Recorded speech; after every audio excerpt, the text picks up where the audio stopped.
Alam mo ba kung bakit sinasabi ng iba na ang Scorpio ay may zero friends? Kapag naririnig mo ang katagang Scorpio has zero friends, huwag mong isipin na mahina silang makisama o hindi marunong makipagkaibigan. Ang totoo, ang Scorpio ay isa sa pinakamapili pagdating sa mga taong pinapapasok nila sa kanilang mundo. Hindi nila kailangan ng maraming tao sa paligid.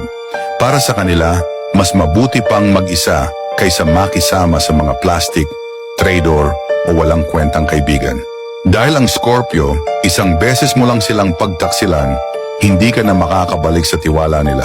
Kaya madalas, makikita mo silang konti lang ang kasama, minsan nga nag-iisa.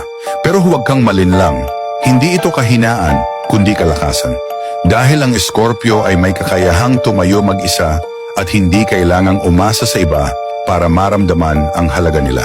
Tandaan, kapag naging kaibigan ka ng isang Scorpio, ibig sabihin ay dumaan ka sa matinding pagsusuri.